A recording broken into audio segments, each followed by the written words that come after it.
Welcome back to the pillow question. I'm gonna fix last week's disaster using less pillow paint but also less paint altogether. Negative space and splatters.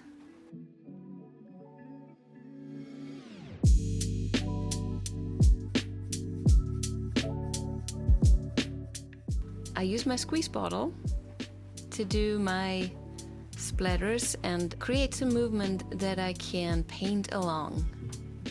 It just helps with the flow. I have my palette knife loaded with the colors I used last time. I have white, gold, black cell activator. There's a little experiment. Load the palette knife up and just throw it. But I did that because I had a lot of paint on my palette knife and I have still enough to do a swipe. Usually I drip the excess paint off by tilting the palette knife, but this time, So colors, again, gold, black, white cell activator, Prussian blue, Caribbean blue, macaw. And I think this time I actually used interference gold. Okay, my plan this time to use less pillow paint, approximately as much as I used in my last video. I also have a little bit of paint left on my canvas, so I'm not 100% sure if I actually used less.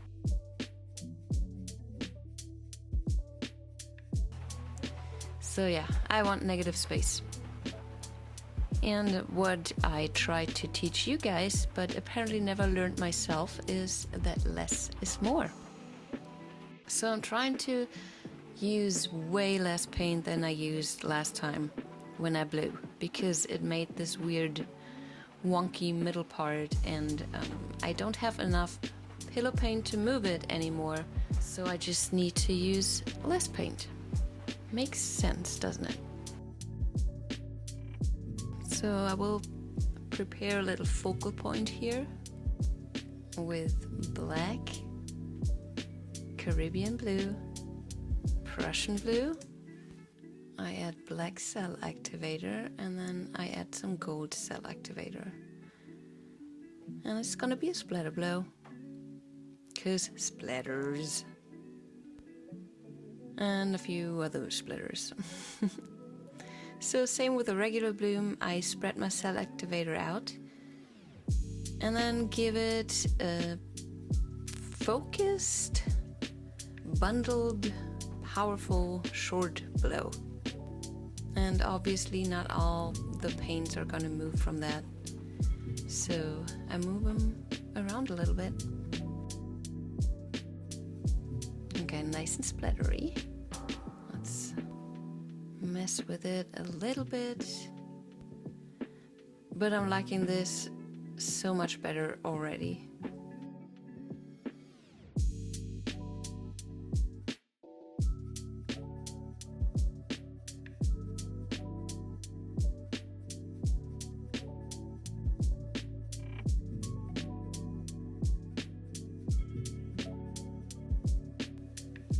This is sneaky little transfer. And this is real time. There is not a lot of paint on my palette knife and it moves very slowly, so I have to move very slowly.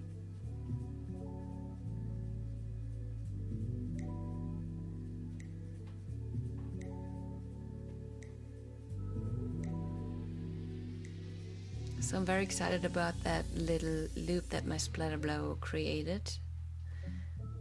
It fits with my splatters that I put on my squeeze bottle.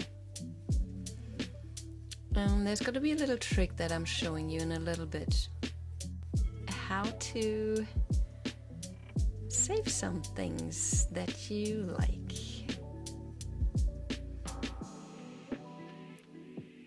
So with this spin you see how my little loop expanded a lot. Everything expanded, but that loop comes really, really close to my edge.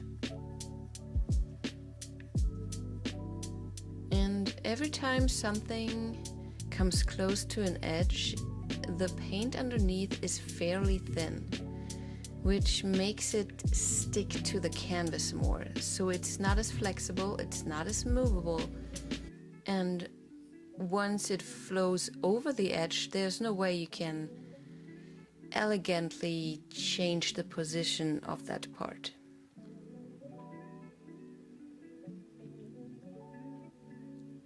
For now I'm trying out how much movement there is at all, and there's still quite a little bit.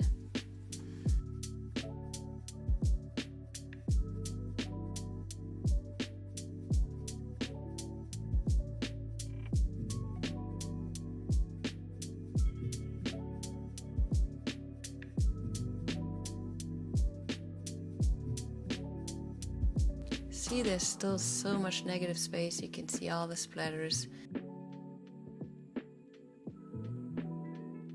I want to keep that loop more flexible in its movements, so I push it a little bit away from my edge, and then I add more pillow paint to that spot.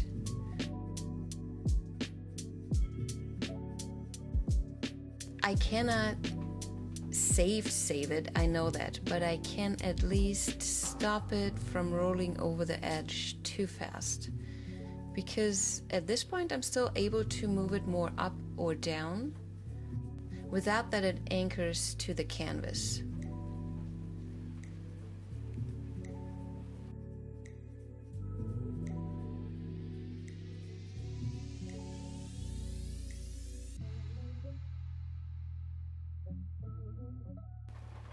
But obviously with this spin, it's going straight back towards the corner, but at least I saved it a little bit. Yeah, play around with that. You can sometimes save something, especially with negative space. It's fairly easy. And now it's rolling over the corner. I did not pay attention, but I'm scraping it from the edge back up onto my canvas.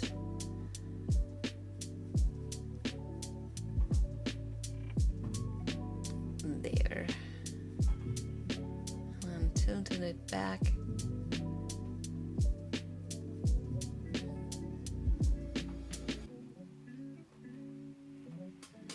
Yeah, this is a way to play with your composition and make your intention come true. Oh, I wish.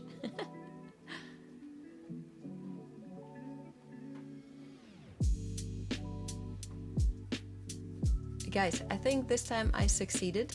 Lesson learned. Until I forget next time again. Less is more.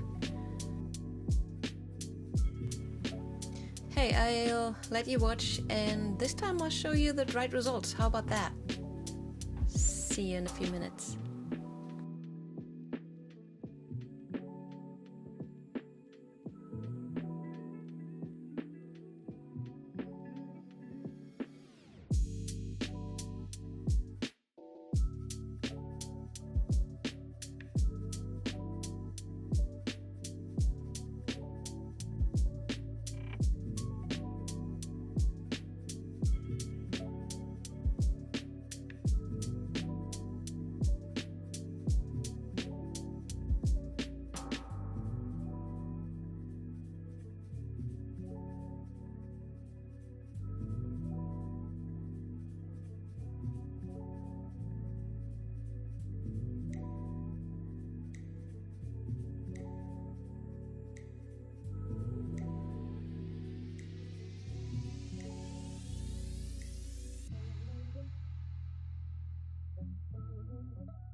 There it is. Dry and pretty. I did it, guys. Oh, see at the sparkle. Look at the sparkle. And see the gradient from the macaw to the gold and the Caribbean blue. Very pretty. Subtle, but pretty. What to say about this? What to say? Minimal, beautiful splatters, wonderful bubbles that popped. That's the stuff that I'm going for. Negative space everywhere. Not everywhere, but some spaces. And the negative ones. Guys, less paint helps, especially with negative space. It helps to keep your space a little bit cleaner. But there's pros and cons, which I learned. I mean, I knew those before, but sometimes you have to experience them to really understand them. If you use less pillow paint, you don't want to use too much other paints because you lose your flexibility to spread everything out. And this technique relies on the stretching. Otherwise you get cracks, your cells don't develop. I gotta rephrase that. It might still work, it would not work for me. Because I'm going for certain things like gradients, watercolor effects, luscious cells, all that stuff. And if you don't stretch your cells, it doesn't happen. If you use less pillow paint, you are not able to stretch as much. So you want to use less paint that you have to stretch. Now it makes sense. Okay, look at this again. It's for sale. Not finished yet. I mean, not varnished yet. It will get a satin varnish because that's what I like best. And learn from me how to swipe in a basic course, in a more advanced course, or just hang out with me in Seattle. It's coming up very soon. You can still book your classes, and I still have some openings. I can't wait to see you all. Until then, be good.